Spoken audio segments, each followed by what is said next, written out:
Welcome to Show Friday. This is Delight. I am Robert Broncos from Round Talk Serpent. Let's have a look. So Delight is a spotted python, Antaresia maculosa. And I wanted to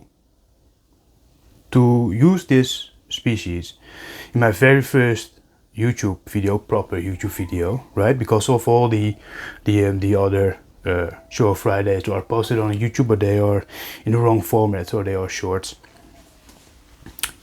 First of all, excuse me for the background noises. It's the holiday season. I didn't have videos in stock because I switched to a different format, and I couldn't find a spot in this week to film a video with an empty house. So I needed to choose, right? Make a video with background noises or no video at all. And I think a video with background noises makes me more human. And I didn't want to rob you of your very last Show Friday of the year.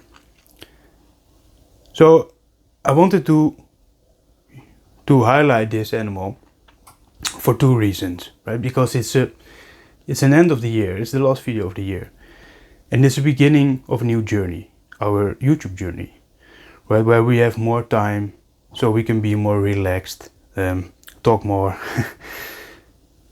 unnecessary. And I wanted to use this animal because in the previous video I highlighted Sparky, my very first ball python and my very first personal snake. And I told you guys that was the start of everything. It wasn't really true, right? Because my dad always had reptiles when I was growing up. And one in particular, as long as I can remember, we had a Antaresia childrini, a children's python. And she lived in a very nice big setup in the living room. So that actually was the spark of everything, right? And now that I'm a breeder and I look a little bit back, you know what? I really wanted to diversify. I have a lot of ball pythons. I have some hognose snakes. I have some other species that are just my pet, but I wanted to diversify a little bit, right? Because ball pythons are an excellent beginner species because of their behavior, but especially because of the coloration. There's a better option, and I think Antaresias are the better option. Now, childrinis are a little bit harder to come by here in the Western world because they are originally from Australia. All Antaresias are. They are originally from Australia, and as you might know, Australia closes border for in and export, especially for reptiles.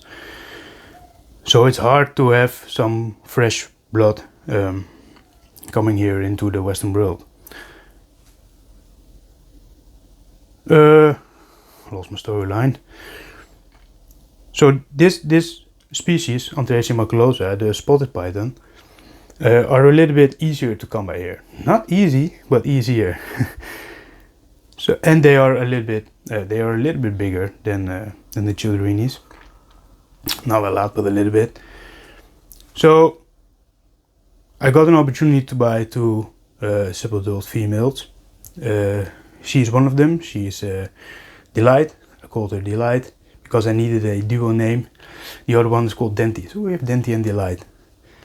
She actually is a little bit more Denty, and this one is a little bit more Delight. That's why she's in the video, except for instead of Denty. But yeah, lost my storyline again. Sorry. Antaresia are actually the smallest species of python in the world. They are the smallest, and the pygmy python, I forgot the letter name, is the absolute smallest. It's a little tiny worm. These are a little bit bigger, right? They are not so rare, so they are not easy to come by, but reasonably affordable. As they grow up, you can call them a snake, right? They're not just a worm. You can call them a snake. It's a proper snake. It's not a proper python, but it's a proper snake, and you can say that you have a python at home, which is cool, right? They are docile by nature. They are very relaxed. This is take two, so I'm already holding her for, well, about 20 minutes now. She's still really chill. Most of my ball pythons are having enough and by this time. But she's still cruising, she's relaxed, she's just doing her thing, trying to crawl up my sticky arm, because I'm filming in the snake room. It's 27 degrees Celsius here, it's quite warm. They are relaxed. In the wild they are scavengers as well, so they eat they eat dead animals, fresh dead animals that they find. They are not so picky eaters. They should eat everything all the time. I didn't find that to be so easy, because I bought them from a reptile shop. Obviously animals don't normally eat very good at reptile shops, neither did they, which is okay, it's understandable. I bought them into snake racks, and they ate remarkable well. And Denti has stopped eating now. She's being a little bit picky, but maybe that's because I feed too big, right? They are not super hungry anymore, so they probably don't want to risk a too big of a prey. So I think that's my fault. Maybe if I give her a small mouse, she will be eating better, or eating again. I still have some tinkering to do, but I'm also not there yet that I'm producing these animals for the general public. So I have a little bit of time left to learn how to truly and properly take care of them. Yeah, I think all of those things combined, they're small, they're docile, they have a tiny head compared to the size of the body, which makes them really cute and not scared at all. I think it's really hard to be scared of this snake. They eat easily, they are not picky eaters. I think all those things combined makes them a very perfect beginner species. Alright, they are not the most colorful animals in the world, right? They don't have the same color palette as ball pythons. Well, they actually do, almost, right? Because if a classic ball python has blacks and browns and whites, blacks and browns and whites. But we don't have bananas and piebald and pinstripes of this yet. We do have granite. I think I don't know if they are in Europe yet, but in America there are some breeders who have granite of these animals. And in Australia, everybody who has reptiles needs to keep native species, so they are kept a lot in Australia. So, and there are more color morphs over there, of course, but because the borders are closed, it's I think it's impossible to get them across the sea legally. I don't think granite just popped up here. I think something happened, but who am I to judge, right? Can't wait to finally have them here in Europe, so I can have some other color morphs as well. She's not having it. I said they're not so colorful, but they are actually really iridescent. And this is artificial lighting, so it's not the best. But in actually real sunlight, they have those very nice oily colors, more than the blackest ball python will ever have, which is great. And I also think if you keep them in a very well and nice setup enclosure, very naturalistic, maybe even bioactive with live plants and all, if the enclosure is big enough, you can actually go herping inside your own house, right? You really have to be looking for your snake, which before I was a breeder, that was what I like to do, make big enclosures with tiny snakes in them, so you can go herping inside your own house, which is great. I have two subadult females, but I needed to find a male, which was a problem, and I finally got one, thanks to some help of some friends who show me where they are on the last raptor show in Ham, and I will show him to you.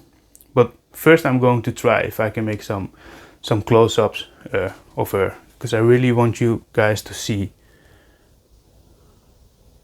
her head and how hard I think it will be to be scared of this animal. See how relaxed she is? She doesn't care that you touch her face. And I don't handle this animal a lot. I don't handle all of my animals a lot because I don't need to, right? I'm past that level of always wanting to handle my animals. I'm past that, so I don't handle them a lot. This is their nature. This is how they are. This is how docile they are. So I think you can agree. See how tiny it is. I think you can agree that this will be a good beginner species. Right, now let me get the mail.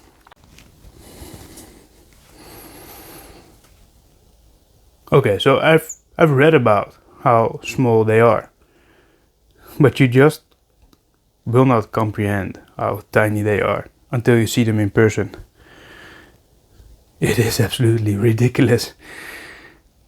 I just walked past them on the reptile show. I saw really tiny containers.